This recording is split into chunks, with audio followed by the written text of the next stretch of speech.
कहानी की शुरुआत में हमें एलिस को दिखाया जाता है जो कि अम्ब्रेला कॉरपोरेशन और हाइव के बारे में बता रही थी कि पार्ट 1 में एलिस और उसके साथियों के साथ क्या हुआ।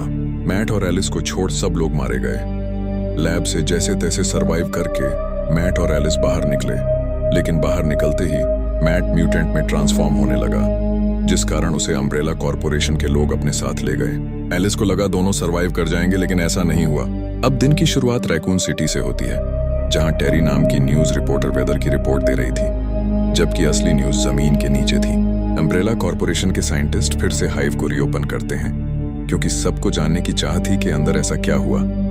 पर गेट खुलते ही ज़ॉम्बीज और म्यूटेंट्स टीम को मार देते हैं। पर ये सब गेट के इतने करीब कैसे पहुंच गए, जबकि मैंशन हाइव से काफी दूर है?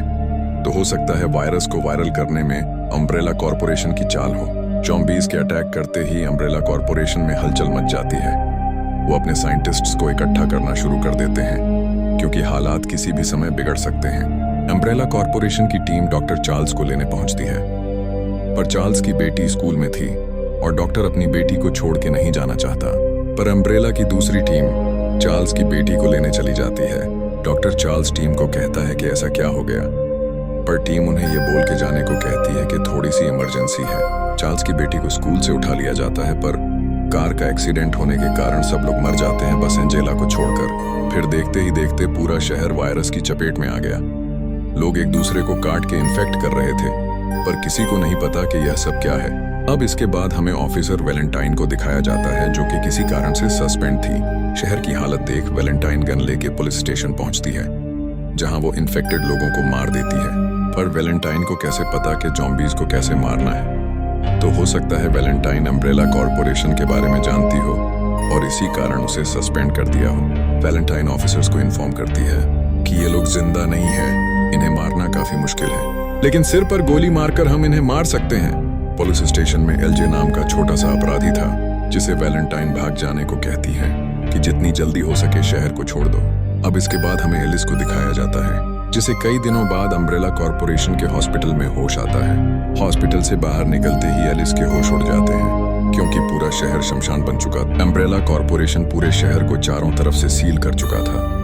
ना कोई अंदर आ सकता है और ना कोई बिना स्कैनिंग के बाहर जा सकता है। शहर में एंट्री करने के लिए इकलौता ब्रिज है, जहां से मेडिकल स्कैनिंग करके लोग शहर से बाहर जा रहे थे, और जो लोग इन्फेक्टेड थे उन्हें वहीं पर क्वारंटीन किया जा रहा था। ब्रिज की ड्यूटी मेजर टॉम की थी, जो कि काफी हरामी किस्म का है। उसे लोगों की मदद करने में काफी दिक्कत थी। अगर टॉम का बस चले तो सबको यहीं मार दें। शहर के दूसरे हिस्से में हमें कार्लोस और उसकी टीम को दिखाया जाता है, जो कि अम्ब्रेला कॉरपोरेशन के किसी सीक्रेट मिशन पर थे। पर तभी कार्लोस को एक लड़की दिखती है जिसे ज़ॉम्बीज मारने वाले थे। पर समय रहते कार्लोस लड़की को बचा लेता है, लेकिन उसका कोई फायदा नहीं था, क्योंकि लड़की इन्फेक्टेड हो चुकी है, जो कि अच्छे से जानती थी कि अब उसके साथ क्या होगा। इसलिए छत से कूदकर वह लड़की सुसाइड कर लेती है। वैलेंटाइन गेट पर पहुंचती है, क्योंकि वैलेंटाइन के दोस्त पेटन की ड्यूटी वहीं पर थी, जिसकी मदद से वैलेंटाइन शहर से बाहर जाना चाहती है। ब्रिज के पास सब कुछ ठीक था, लेकिन अचानक से इन्फेक्टेड लोग दूसरों को काटने लगते हैं, जिसमें पेटन भी इन्फेक्टेड हो जाता है। और इस बात का पता चलते ही टॉम गेट को बंद करवा देता है, पर लोग मानने को तैयार नहीं थे। इसीलिए टॉम सबको वार्न करता है कि अपने घर चले जाओ, वरना मैं सबको गोली मार दूंगा। ये सरकार का आदेश है। टॉम से डॉक्टर चार्ल्स अपनी बेटी के बारे में पूछता है कि मेरी बेटी मुझे नहीं मिली, पर टॉम का कहना था कि हम जल्दी सभी साइंटिस्ट्स को यहाँ से ले जाएंगे। पर चार्ल्स अपनी बेटी को छोड़ के नहीं जाएगा।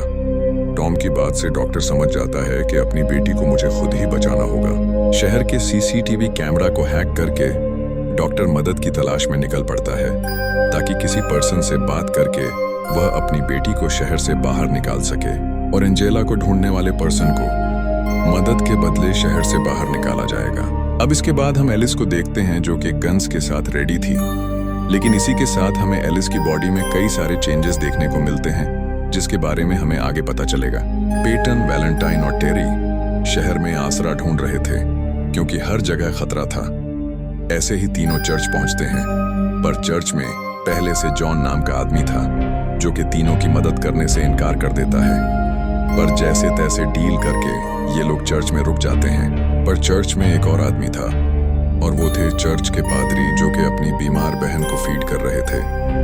यह देख वैलेंटाइन फादर को डांटने लगती है और तभी पादरी की सिस्टर उसे ही खा जाती है।